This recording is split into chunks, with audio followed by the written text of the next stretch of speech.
Ah, it is a great privilege and honor for me to welcome you once again to this crucial conference for women political leaders on breaking barriers and shaping positive attitudes for inclusive politics in Nigeria. I commend the National Institute for Policy and Strategic Studies, NIPS, for organizing the conference in collaboration with the Directorate of Women Affairs of the Inter-Party Advisory Council, IPAC, which seek to provide a forum for dialogue among stakeholders on how women participation in politics can be enhanced to consolidate, strengthen, and deepen democracy in Nigeria. NIPS is a dependable ally in fostering behavioral change, approaches to promote integrity, accountability, and ethical standard among policy actors in the public and private sector, and had organized several workshops on institutionalizing behavioral approaches to reduce corruption in politics in Nigeria for national chairmen and women leaders in political parties, among other workshops in its commitment to building capacity of political parties in Nigeria. Council appreciates NIP's exceptional patriotism and unwavering commitment in bolstering the nation's democracy. We are grateful to NIPS. This conference for women political leaders is a testament to NIP's determination to promote inclusivity in the democratic process by equipping women with the confidence, leadership skill, and strategic insight essential to break through the barriers that hinder their active participation in politics. It will also provide a platform for addressing the persistent challenges that women face, such as traditional gender roles, discrimination, marginalization, low political participation, and representation in decision-making process. IPAC stands for inclusivity in politics. IPAC led by example and established 3 directorates dedicated to women, the youth, and people with disabilities, ensuring that the voices of the underrepresented groups are heard and considered within the council. The Dr. Yusuf Muhammad Anteli IPAC is the first to achieve 3 elected women in the council as provided by its constitution, with the National Publicity Secretary, represented by Chinyere Odekaro, the National Treasurer, represented by Honorable Miriam Baga, and the Deputy National Secretary, who is currently also the director of the executive director of this directorate. IPAC has been working assiduously to ensure that women are duly represented in the national, state, local, and world executive of all political parties. Reports on this are encouraging, as is evident here for all to see, as we collectively resolve to push for more gender inclusivity in politics, leadership, and governance. In any democratic society, the active participation of women in politics is critical to achieving inclusivity, equality, equity, and sustainable development. It is said that when you train a woman, you train a nation. Women have inherent capacities and capabilities that make them indispensable. Female political leaders often demonstrate exceptional insight, savvy, and managerial acumen that drive progress, development, and advancement. Their active involvement in politics and governance cannot be overemphasized. Their voices must be heard loud and clear in the quest for a strong, vibrant, equitable, prosperous, and decent democratic society. It is obvious that democracy is dependent on active participation and representation of all citizens in democratic institutions and processes. When a section of the society is underrepresented in policy discussions, they feel marginalized. This is the case with women who constitute about 50% of the population, the nation's population. We cannot advance our democracy if half of the population is excluded from the political sphere. This injustice will not stand. IPAC is with Nigerian women in breaking barriers that impede their participation in politics. It is time to break upward barriers that have no place in modern societies, driven by technology that allows citizens to maximize their potentials and contribute to nation building.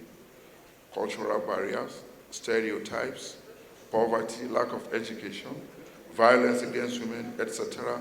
must be broken immediately.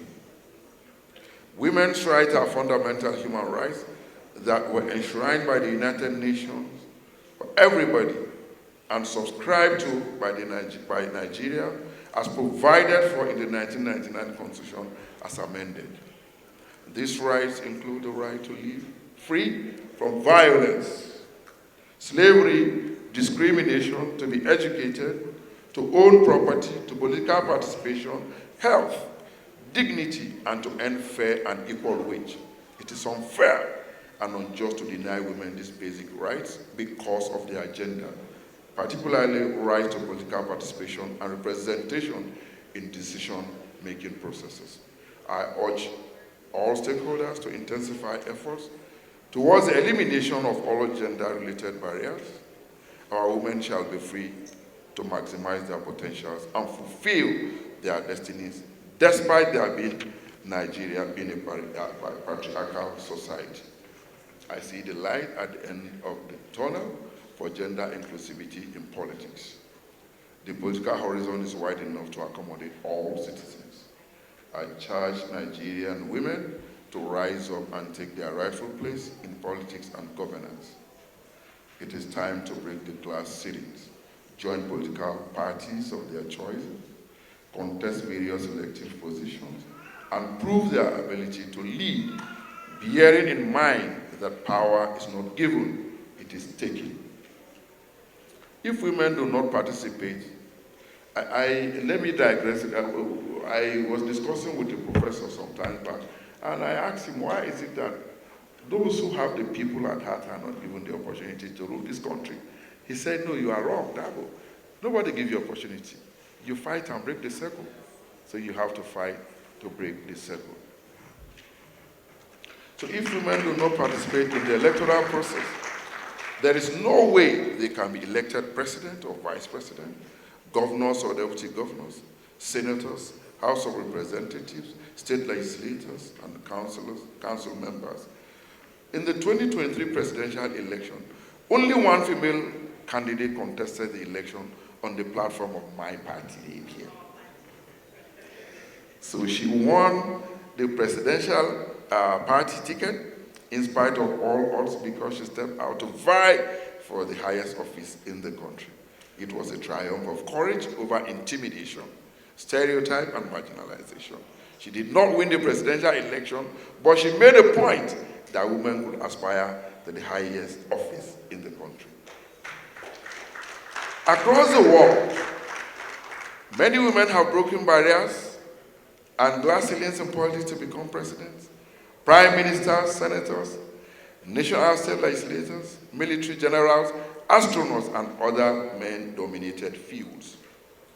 As Nigerian women take giant steps forwards in politics, the sky will be their limit as they explore immense possibilities that will enrich the nation's emerging democracy. Accordingly, IPAC reiterates its call for the passage of the bill on the reservation of special seats for women in parliament, pending at the National Assembly. Unfortunately, the First Lady is not here. I was going to put this on her table to help us influence the man with the commander-in-chief, see what can be done on this as fast as possible. It is anchored on the fundamental principles of equitable representation and aims to empower women by ensuring their voices are not only heard, but they actively contribute in shaping the legislative landscape and the overall development of the nation. IPAC will intensify action to ensure the bills go through the House of Representatives and the Senate and assented to by the President. Council urges the National Assembly to also pass the Electoral Offences Commission Bill into law that will ensure the prosecution of electoral offenders and their sponsors to serve as a deterrent to those inclined to undermine the integrity of the nation's elections. To further safeguard the integrity of the electoral process, IPAC advocates for a single-day general elections. A single-day election will reduce costs. It will minimize disruption of economic activities and academic activities, maintain voters' enthusiasm throughout the process, and address logistical challenges. This is in line with global practices as obtained in Ghana, in Sierra Leone, the United States, and Venezuela, and some of the countries that hold their elections in one day.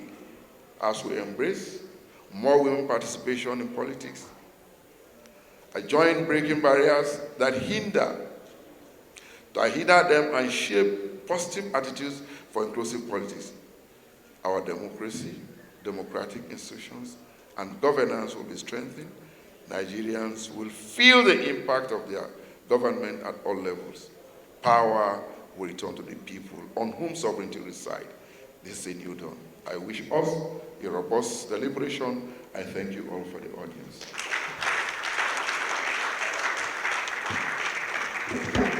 Gratitude and a deep sense of duty that I welcome you all to this historic occasion, the official unveiling of the action plan and inauguration of state and zonal coordinators of the Inter-Party Advisory Council, IPAC, Directorate of Women Affairs, developed in strategic partnership with the prestigious National Institute for Policy and Strategic Studies, NIPS, Kuru, Jos. Today's gathering is not just ceremonial. It is a rallying point, a call to action to deepen the political inclusion and leadership of Nigerian women across party lines and all levels of governance. Permit me to acknowledge the foresight of the National Chairman of IPAC, Alhaji Yusuf Dantele, whose inclusive leadership laid the foundation for the Directorate of Women Affairs. This has created a legitimate platform for Nigerian women within political party structures. As I've earlier mentioned, it's in fulfillment of his campaign promise. In line with this mandate, the Directorate has already embarked on concrete steps. We have carried out advocacy visits to some national chairmen of political parties, urging them to deliberately increase the number of women in their national working committee. This is one of the foremost steps the Directorate has embarked upon, because IPAC is a body of all registered political parties in Nigeria, and political parties are the platform of contesting election. So the first point of action we need to take is to make sure that we have women, we have a voice within the political party structure where policies are being formulated. Distinguished ladies and gentlemen, when political parties decided to offer free nomination forms to women, we all know how it increased the number of women that went into contest. Though the result was not encouraging, but it's a stepping stone, because some of the women that contested for election were recognized either at their state level or at national level. It makes you a stakeholder in your state, and that was a good starting point for women. And as I always say, what if every political party decides to adopt the twinning method? I will read ahead. Additionally, I bring you good tidings. The newly drafted and adopted IPAC constitution by all registered political parties that is, the principle of twinning, was adopted and embedded into the document. It means that for every executive office held by a man, a woman automatically becomes the deputy or the vice. It was a tough battle in Lagos. Some of us that were present will testify to that. But to God be the glory, and I give the credit to our IPAC chairman, who has created a directorate to give voice to that, because you need to be present on the decision-making table to take part of the decision that concerns you. And I want to tell you that the presence of the female in that constitution drafting process was what led to the adoption of the twinning formula in the IPAC constitution. The action plan we unveil today is the blueprint that aligns with these ongoing efforts. It outlines actionable objectives, timelines, and implementation strategies for sustainable and inclusive political party development. As we inaugurate the directorate, zonal, and state coordinators, this action plan will serve as a working document and will be implemented from zonal, state, local government, wards, polling, and community units.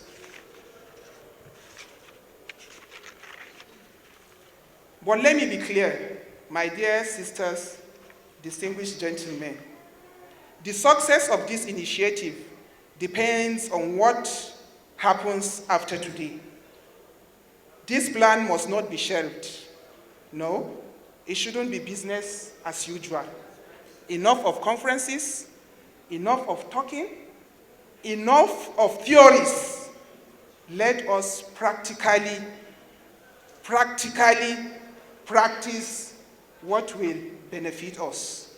Thus, increasing gender representation in all levels of governance. It must be activated. This document must be activated, funded, monitored, and refined as we progress.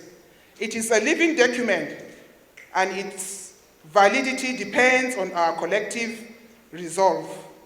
Therefore, I call on all political parties, government institutions, civil society, media, and development partners to join hands to move this vision from plan to progress, from policy to practice.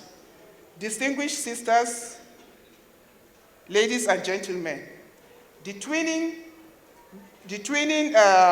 method we are advocating for is just a process where you have a male executive, automatically the deputy or vice becomes a woman.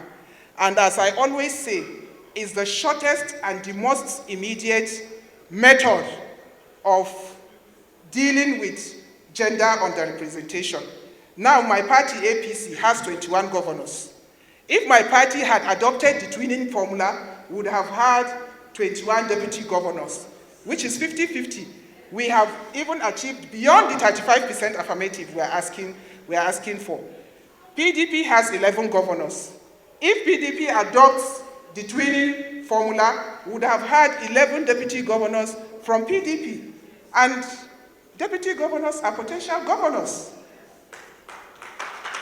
If you look in the Senate today, 2 of the sitting ministers were former deputy governors.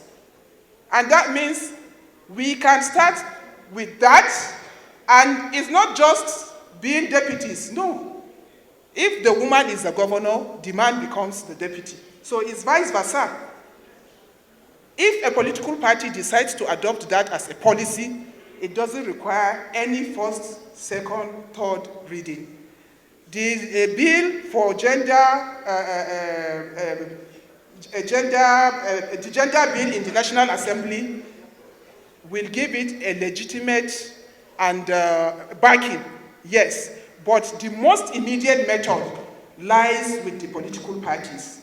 And IPAC is the father of all political parties. And so we call on all political parties to begin charity at...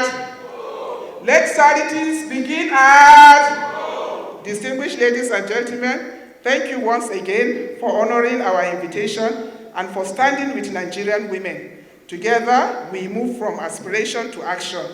God bless you all. God bless IPAC. God bless the Federal Republic of Nigeria. God bless every Nigerian woman. No woman! No woman! 3 resounding bosses for the Nigerian women. How many bosses for our men? Okay, let's give them 3. 3 resounding bosses for our men.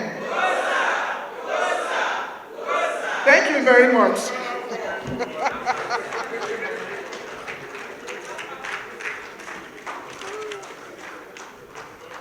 I don't think we are appreciating her. Many women really allow this to sink, assimilate, and act based on that. We have our work cut out for us.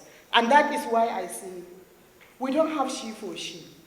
Every problem of a woman in politics, every problem of a woman in decision table, mostly the genesis are other women. How many people contested for election? How many won that election?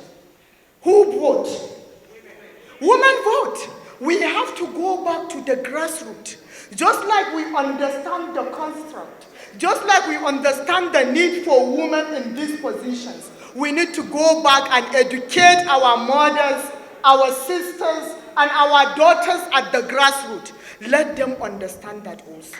By the time they understand that, I'm telling you, the women in Nigeria will be very powerful.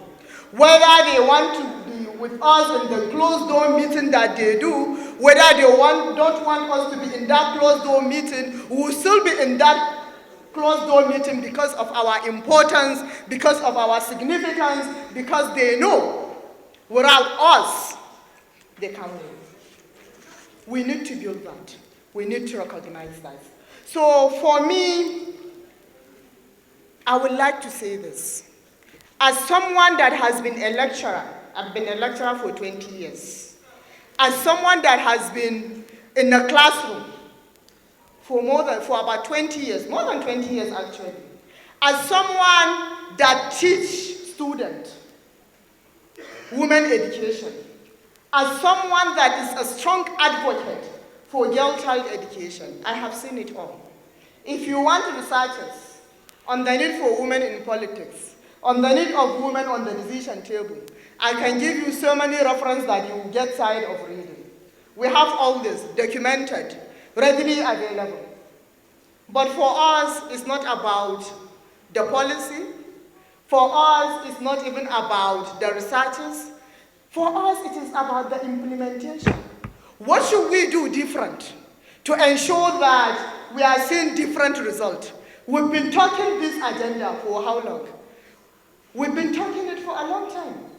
But things are not changing. Even with the free nomination forms, how many women were able to actually win that election? We have had the story of Senator Eriti, the power struggle, the court cases, just to emerge as the senator. How do we change that? What should we do differently? I believe that should be the talk of discussion today. What have we been doing? What can we do differently to achieve different results? If we have been doing the same thing over and over again, getting the same result, then we are just wasting our time. We shouldn't even be here. What can we do? What else can we do? What can we do differently? Review that action plan, please. If it is an action plan that is just a replica of other action plans that have been done before, then just discard it. Look for something else to ensure that we are able to implement. As a teacher, I talk a lot, even though I have a meeting, but I will try to do summary. I will just briefly say a few words because they have prepared something for me here. Let me just briefly touch on it and then simply run away and allow you to continue with your program. So I just want to mention that this particular gathering is really important. And the theme echoes our collective aspiration. What is our aspiration? A nation where every voice matters. Every citizen is empowered and no one is left behind. That is our aspiration. Inclusive politics is not merely an ideal. It is really a bedrock of a just, peaceful, and progressive society. It demands that we dismantle the social, cultural, and institutional barriers that have too long hindered participation of women, youth, persons with disabilities, and other marginalized groups in political life. So for me, I will emphasize that as we came together today, let us remember that breaking barriers requires boldness. It requires courage to challenge the status quo, to confront long-standing inequalities, and to foster an environment where diversity is not just accepted, but celebrated. At the same time, shaping positive attitudes calls for a cultural shift towards empathy, respect, and an unwavering commitment to equity and inclusion. Let this event serve as a spark for meaningful conversation, the birthplace of enduring collaboration, and a launchpad for concrete steps towards building a Nigeria where every citizen, regardless of background, has a seat at the table and a stake in our future. Let us rebuild our thinking. Let us think in such a way that to come out and say, I want to be a politician for a woman, is not to say that it is a taboo. Because in our culture, sometimes it's even a taboo to say you want to be a politician. Let it be something, a birthright for each and every citizen to be able to come out and say, this is what I aspire to be. And together, we can break down barriers, transform attitudes, and shape a truly inclusive democracy for generations to come. I wish all of us a successful, insightful, and impactful event. God bless Nigerian women. Great Nigerian women!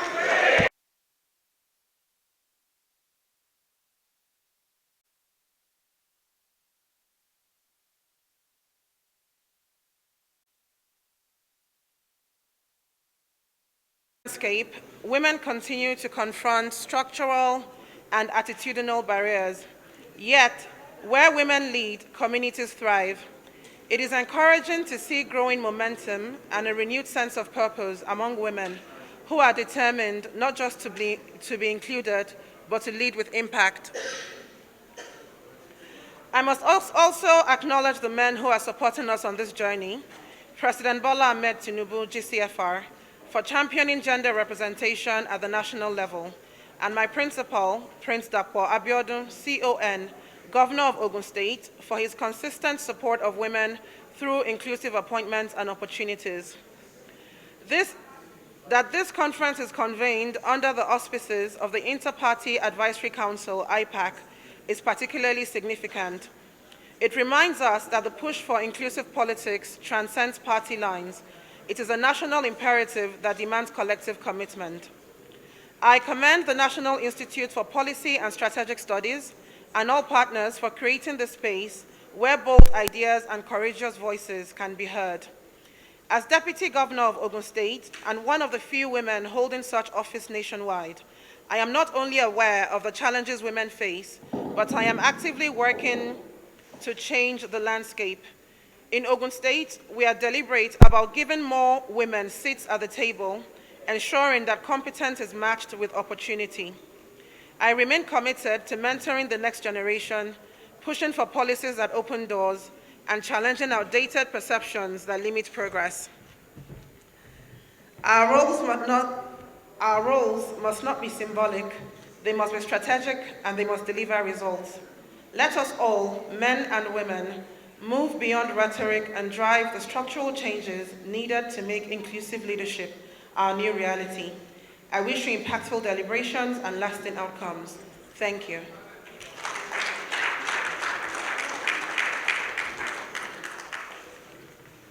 I want to stand on the already established protocol because I don't want to make any mistake.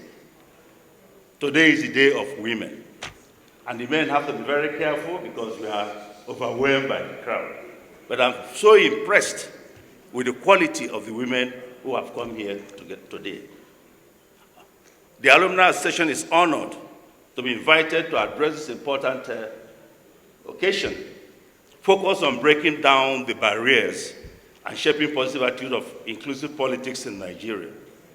The subject is not only critical, it is also very, very timely, as it underscores the role of women should play in shaping the future of our nation. Despite the progress recorded by women in Nigeria over the years, women remain significantly underrepresented in Nigerian political landscape. According to the IPU, that's Interparliamentary Union, women occupy only 3.6% of parliamentary seats in Nigeria. This is discouraging, considering that in Rwanda, an African country, has the highest percentage of women in the parliament globally, about 60%. Even in South Africa, there are about 46% seats of women occupying the parliament. Leadership positions in government and politics remain largely low for women who continue to face structural biases, societal discrimination, and limited access to resources, networks, and mentorship. These challenges, however, are not unsurmountable. Initiatives such as this conference are instruments to mentoring, training, building the capacity of women to become effective leaders. Achieving the theme of this conference and your objectives require mentoring. There is also need for policy reforms, robust legal framework, cultural and societal reorientation that actively promotes gender equality. The theme of this conference aligns sharply with our alumni's theme and mission, because we believe in inclusive and transformational governance. We believe that political parties is not only designed,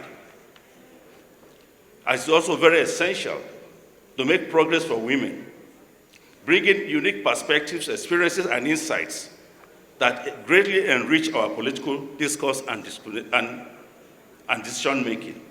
We commend NIP's management efforts in bringing this conference or hosting it. NIPS indeed has taken significant steps to provide behavioral changes and approaches that foster inclusion, accountability, and effective leadership among policy makers. We also acknowledge the efforts of IPAC, headed by my good friend Yusuf Maman Dantale, for his fresh perspectives on this constant advocacy on the improvement of ethical standards among policy makers. As this conference unfolds, we eagerly anticipate the insights, recommendations, and implementation strategies that will emerge. Together, let us amplify the voices of women, dismantle entrenched barriers, and commit ourselves to building an inclusive and equitable society where women play a central role in shaping our nation's future. At this point in time, I want to thank you for your kind attention. No women, no nation. I thank you very much.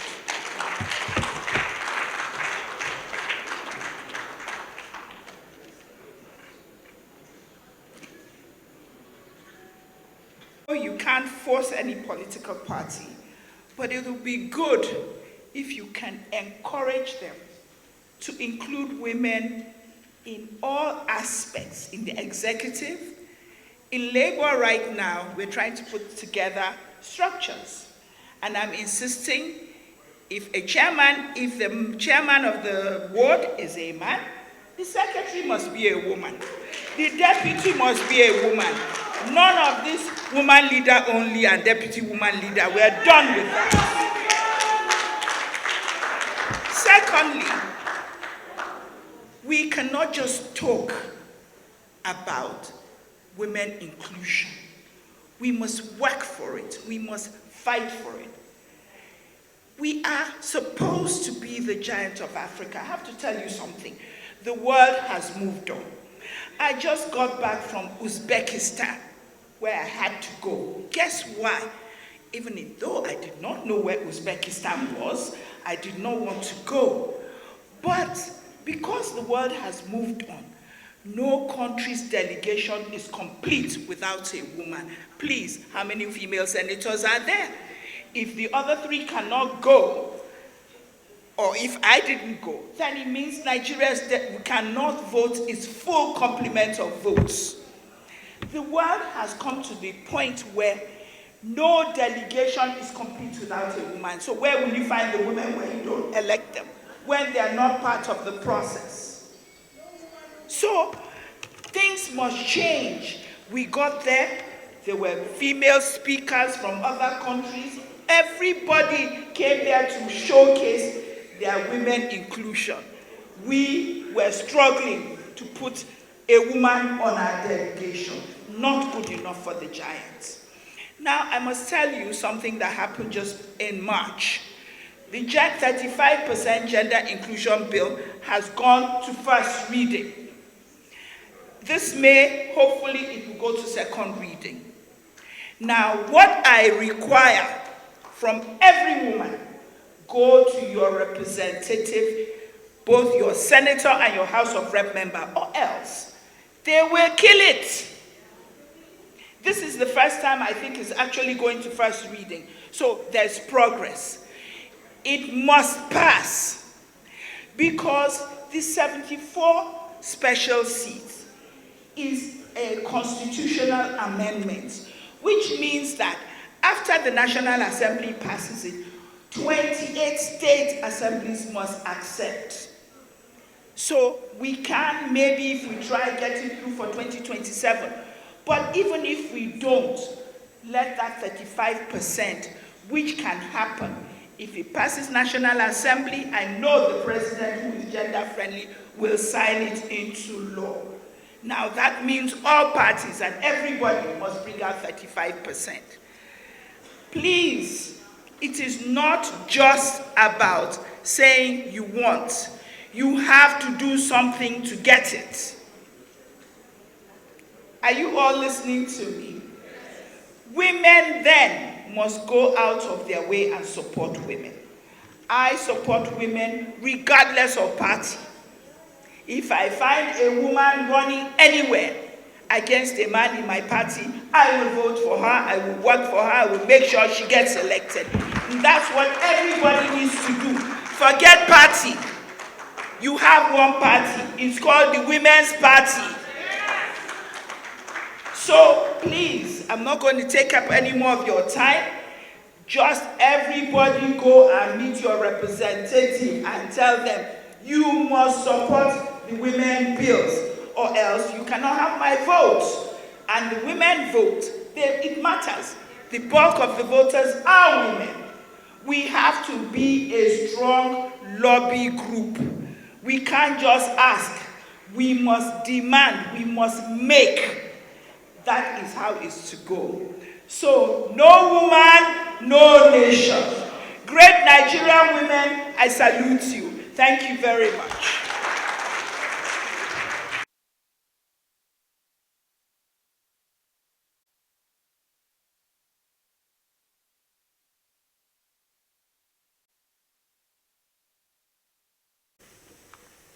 I'll just read the speech today because, I'm in a bit of a hurry. We have another meeting with the Vice President's office. And the theme for today is breaking barriers and sharing positive attitudes for inclusive politics in Nigeria, which is very, very apt. Distinguished guests, esteemed members of the Inter-Party Advisory Council, the IPAC, resilient women leaders, members of the civil society, the media, and all Nigerians committed to a more equitable future for all. It is with a deep sense of honor and purpose that I convey my heartfelt goodwill to you all on this pivotal occasion. This initiative, coupled with the inauguration of the state chapters of the Directorate, is a landmark step in our shared journey towards advancing the rights, the roles and responsibilities of women in Nigeria's political architecture. Allow me to begin by commending the leadership of the IPAC, in particular the Women's Directorate, for their unwavering commitment to gender equity and political inclusion. Under the leadership of my darling sister, the powerful Zainab Abubakar, our Deputy National Woman Leader of the ruling party of this country and the largest party in Africa. Your efforts represent more than a bureaucratic process. They signify a movement aimed at awakening the full potential of Nigerian women and ensuring that politics in our great nation reflects the diversity and strength of its people. The chosen theme, breaking barriers, sharing positive attitudes for inclusive politics in Nigeria, could not have been more timely and relevant. In a nation as vibrant and complex as ours, the call for inclusivity is not merely aspirational, it is necessary. The time has come for us to reimagine our political ecosystem through the lens of equity, diversity, and inclusion for sustainability. Distinguished guests, esteemed members, as you are well aware, historically, Nigerian women have faced multiple layers of exclusion in Nigerian politics and governance systems, ranging from socio-cultural norms, institutional limitations, to outright discrimination and gender-based violence. These barriers, though deeply entrenched, are not insurmountable. Breaking these barriers demands intentional and sustained action at all levels, the federal level, state and local government. It calls for legal reforms that protect women's right to political participation, financial support mechanisms to address economic disenfranchisement, safe political spaces free of intimidation, and inclusive party structures that go beyond tokenism to genuine empowerment. Let me quickly add that while structural reforms is critical, it is equally important to reshape attitude. The persistent stereotype that relegates women to the background must actively be challenged and dismantled. A positive shift in societal mindset is one of the most powerful tools for change. We must move away from the narrative that politics is a male-dominated terrain to begin to normalize women's leadership across all spheres. This requires deliberate storytelling, the amplification of female political role models, and the robust civic education to inspire confidence in women, girls from a young age. Distinguished guests, esteemed members, I have no doubt that the action plan being presented here today will serve as a critical blueprint for women's political engagement over the next 4 years. Its objectives, when effectively implemented, will catalyze transformation across party lines and across all levels of government. The establishment of state chapters of the Women Directorate is also an inspiring move. It ensures that the vision of inclusive politics is not centralized in Abuja, but it's rooted in every community, local government, and constituency. This is bottom-up approach and is essential for sustainability and greater impact. I urge all state actors, traditional leaders, party stakeholders, and community influencers to support the rollout and implementation of this plan. We must go beyond supportive words to begin to allocate resources, platforms, and protection that women need to participate meaningfully in our political process. Let me seize this opportunity to make a passionate appeal to all political parties in Nigeria. Gender inclusivity must not remain a checkbox on your manifesto. It must become a cornerstone of your political philosophy and practice. Women must be given tickets, strategic party positions, and fair opportunities to serve. They must be supported to succeed.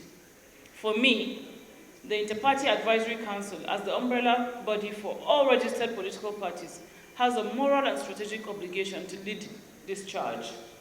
The Women's Directorate, as its gender-focused arm, must continue to serve as both a conscience and a catalyst for transformation. Distinguished guests, ladies and gentlemen, change is never easy, but it is always possible. And with the energy and vision I've witnessed amongst the women gathered here, I'm filled with hope that we can do this.